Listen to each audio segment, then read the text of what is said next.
Good evening, ladies and gents of YouTube. This is Mike Ray coming at you with a locals report deck profile. Um, uh, background, a little talk to you guys. I haven't done a deck profile for this deck. I think in 2, 3 months maybe since April after April regionals. This, and I have gone to locals a couple times since then, but I haven't really done much, participating in the locals because several reasons. Beginning of May, I lost my job, so I couldn't afford it, and you can't afford to, especially upgrade this deck. Um, so this is the best I can do for the deck. I've done some changes to it since regionals. This is my Infernoids, of course. I can't participate in locals a lot because I can't afford the gas to make it to the other side of town for them. And with my new job, the locals I usually go to, um, interferes with my schedule for work. So and because it's Monday nights, so I can't go to the Monday nights. So I try the Sunday. I don't usually go to the Sunday ones because they are a 25-minute drive for me, and I could be saving that gas because I don't get a lot of hours at my job. And with a baby on the way, I need to save money.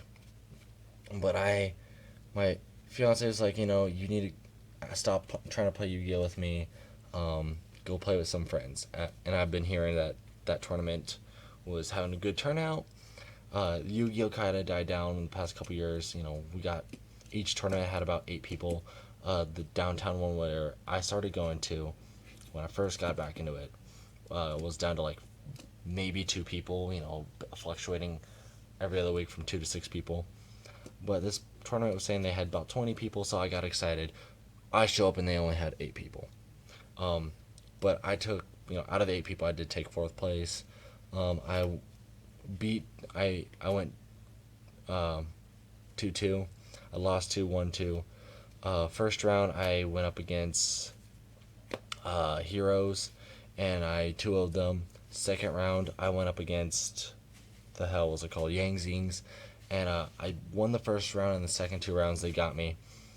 Third round, I went up against Necros, got 2-0'd. I opened up pretty bad. Never opened up Reasoning. Reasoning and Monster Gate, I just did not open up with at all. Oh, except during my first 2 duels with the heroes and the Yang Zings. And then the last round, I 2-0'd Burning Abyss. And I still didn't open up Reasoning, but Charge of the Light Brigade was always there for me. And so I want to show you my main deck, extra deck, and side deck, and why I chose those, and what choices I would make. Now I still do not have the 3 Harmonics. I only still have one. Um, and before the tournament, I did change one card after the tournament because after my first round I picked that card up from the guy I lost. I won to. I beat him, the Heroes guy, and I got a fairly good deal on it. So I was like, hell yeah, I'll trade for it. So I did play 2 Anunku because before the tournament I did not have Deity, but I did play 2 Anunku. Um, Anunku did really well, helped me out a lot. But I look back at it now. If I would have got him before the tournament started, I probably would have went into him more than I would have Anunku. Um, so that was just the one change. I got the Anunku and Deity. Um, Next up, I play the 3 Atondale. It's practically staple. If you don't play 3 Atondale, then I don't know what I want to kind of know what's wrong with you. But then I play 3 Sadismus. I think out of all guys, I personally like him the most. If there's something I just can't get over, I'll run over something, and then banish it at the end of the battle phase. So spells, traps, monsters, I'll get them all. Because I did not have the new level 1 guy, the Infernoid Permis, or the any more Harmonics, just for space, and I didn't even have the new level 6 guy. I was just playing 3 Piatti. I just needed. I never went into him. I just used him to extra banish fodder. I play a 3 Patrulia because, you know, there's back row that sucks to come into. And he helps out with rank 4 plays and level 8 synchro plays. One Harmonic, like I said, he just went up from like $18 to like $27. So hopefully in the Megatins they announce a reprint for him, so he'll go down and I can pick up 2 for an easy price. I am a budget player and $27 is out of my budget. Most I've ever paid was $25, but that was just so I can get that French secret big eye. 3 Antra. I played him at 3 because couldn't I didn't have the level 1 guy, the new one, or the extra Harmodix. But if I had to change anything from my Infernoid lineup, I would, if I had the cards, I would definitely take these guys out. 2 of them for Harmodix, the other one for the level 1 guy, and I'll take 1 Antra out for the level 1 guy. So I'll play 2 and 2. On to my normal summonable monsters. I kind of learned from my defeat at regionals where I scrubbed out. I wasn't when I used reasoning, because I played like 7 monsters, normal summonable monsters, 7 or 8. I kept, for my reasoning excavates and my monster gates, I was getting like maybe 1-2 Infernoids and a crap ton of spells, and because I would run into my monsters too fast. So I lowered the monster count, and I kind of tried something different for Lightsworns. I do plan on changing this, so it's not set in stone. I played 2 Raiden, 1 Lumina, and then for the other 2 I played 1 Card Trooper, 1 Go-Up Bulb. A reason why I play all of this, played 2, 1, and 1, 1. Honestly, these are the ones I want to get the most because they are the fastest, because you have to wait for him at the end phase, and usually I will synchro him with a Cydamus to, like, if I get him normal summoned or hit him off reasoning, I'll put a Cydamus on board, synchro for Scrap Dragon, and bring him back, and then pop him for Scrap Dragon. That's what I mainly use him for. A fellow Infernoid player of mine that goes to my locals, he wasn't there today on Sunday, but he told me I should scrap Dragon altogether because he doesn't think it's good, where all day Scrap Dragon was saving my butt. Oh, except against Necros. But if I had to change this, honestly, I would probably, I don't know, I would probably put it to 6 monsters. I'll probably take out Card Trooper and then put in the third one of him and the second one of her, just because, as much as Card Trooper was awesome, I did like seeing her when I hit him, when they called for and hit him off reasoning, and 5 Lightsworn targets isn't bad for 2 Charge of Leopard Gates, so that is something I am considering. But still, nothing is set in stone. Time for the spells. I don't know, unless you're playing some, 3 reasoning and 1 monster gate. Honestly, my bandless protection, I hope this comes to 2, because I do have a second one at the ready, and it'll make it a little bit more consistent and awesome. Honestly, for Infernoids, you should be playing this unless you wanted to play all their spell and trap support, which I don't know why. I don't think it would be super good until next set, Crash Rebellion. Sorry if you guys hear a meow and scratching at a box in my background. My fiance and I just adopted a kitten that we've had for about a little over a week, and he has a bad eye, so maybe I'll do a video and show you guys and introduce you guys to him. But anyways, continue with the spells. 2 Void Seer, a Forbidden Lance, and a destruction protection from the graveyard, and it's awesome. Yeah, you guys probably hear that. He's wanting me. He probably just wants to play. He's a very playful kitten. 2 Charge of the Light Brigade. Awesome. Charge of the Light Brigade's awesome, especially when you're playing, Infernoids and Light Swords together. So, draw engine, I play 3 upstarts, 2 hand destructions. Honestly, as much as I liked them, I like the theory of them.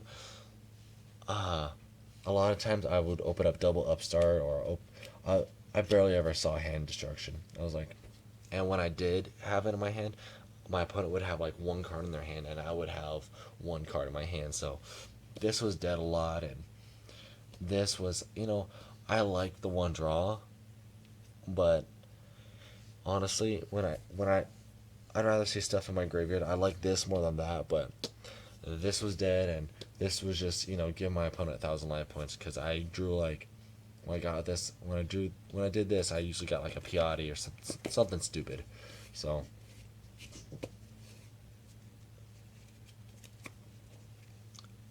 2 Dark Holes. Honestly, I really like the Dark Holes. If I had to take, I would honestly, add a Regeki, so I would have, 2 Dark Holes Regeki. And the last 2 cards I play, Burial from Different Dimension, Book of Moon, Jin Outs, refill my graveyard. Honestly, I wish this was higher on the, you can have more, play, 2 or 3 of that. It would be key for the deck, make it a lot better. For the spells and traps, I will probably try finding something and take, the upstarts out and the hand destructions. Something, I know when the next set comes out, I will probably take those out for the Void Dream, and I will probably also, I'll probably play 3 Void Dream and the 2, the spell that just was released in Cross Souls. For the extra deck, I'll play, for rank 4s, I'll play Abyss Dweller, Exciton Knight, Castell, 101, and Gemknight Pearl. Honestly, out of all of these, I probably wanted the Gemknight Pearl the most, just because I had so much time to just OTK, and going Gemknight Pearl was just awesome for that. So, anything, if I would change the rank 4s, I would probably, I don't know, probably maybe take 101 out and put in Rhapsody and Berserk. I played 2 rank 7s. I played Dracosac and Big Eye. Never went into them. If I would go into them, honestly, if I had 2 rank 7s on the board, or 2 level 7s, I would just, I don't know. The one I probably would have gone into most, probably Dracosac, and just so I can have those tokens to pop with, or synchro with. Played 2 rank 8s, Heliopolis, Felgran. Honestly, I want to take Heliopolis out, and I'll show you soon. Putting Gaia Knight, Force of the Earth, because no one has that card in my area. Everyone's like, oh, what's that card? So, and I don't really want to buy it offline because it's like $1 offline, and just, I know it's cheap, but I just don't want to wait 2 weeks to get something I paid $1 for. So, synchros, level 7s. I play Scrap Archfiend. He was pretty key. Went into him a lot. Black Rose Dragon and Black Rose Moonlight Dragon. This card saved my ass against Burning Abyss. I know, crazy. His board was a Dante, I think it was a Graph, and what the hell was he called? Virgil. And I'm like, what can I do? What can I do? What can I do? Had Glow Bulb in the graveyard with effect ready. Had Card Trooper and what's his called? Raiden on the field. So synchro those, use their effects, get some stuff in the graveyard, synchro them together, get this, bounce the Virgil, use Glow Bulb, and turned, synchroed up to start a Spark Dragon. Got a what the hell is it called? A Sadamus on board. Ran into the Graph. Um, uh, and about end turn there, banish the Dante. That's he he helped me a lot. I was didn't want to leave that Virgil on board, and I wanted to get that Dante off board, and not have them both get their effects. So honestly, I see a lot of people not play him. I think he's an amazing card. So, and I do play 3/8s. I play Crimson Blader, Scrap Dragon, and Stardust Spark Dragon. I think they're the best. I think they're the key level 8s. Everyone tells me, everyone told me Scrap Dragon's crap, but honestly, he did save my butt against uh, a lot of things. So, when my opponent had a board I couldn't get over, and I can make Scrap Dragon, I usually win into Scrap Dragon. Onto the side deck, probably will make some changes to the side deck, but I played 2 Chaos Hunters and 2 Artifact Lancia. I originally played 3 of this and not that, but I saw everyone running that, and I was thinking, why would they do that? And I'm like, well, that is technically better than this because he stays on board, and as long as he's on board, your opponent can't banish.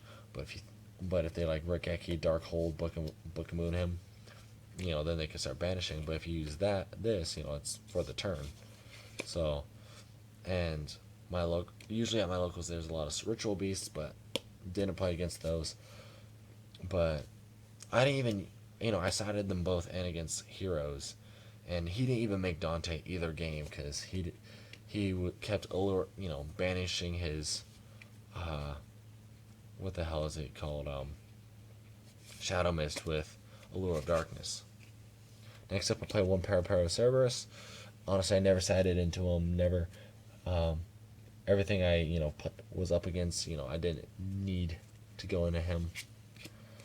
1 Lumina, 1 Aaron. Never saw Aaron even against game 1 with against Necros. He first turn Jin mean. He's like, you can't do anything. But I opened up double Dark Hole, and then game 2 he sided the Jin out because he knew that I would probably side a crap ton of stuff in. And he was right. I sided Aaron in. 3 MSTs. Help. Game 2 against game 2 and 3 again, or game 3. No, game 2 against Yang Zings. He had Appearing Iron Wall, and Xiaofeng on the field. So I was like, okay. I top decked MST. I was like, okay, get the Iron Wall off. Now I can summon Infernoids. Crap, never mind. I can't use their effect because of Xiaofeng. That sucked. Then traps. I play 3 Mind Drain for my cheap out to Necros. And then I play 2 Mirror Forces. And that is everything. Honestly, if I were to change anything in my side deck, I would probably put Ghost Ogre and Snow Rabbit in there. But, like I said, I'm a budget player, and $50 a card does not do well for me. But I hope you guys enjoyed the video. Like it. I would like to hear what you guys have to say about it. I will try to get all the other Infernoid monsters for it. And until then, have a great day. Bye-bye.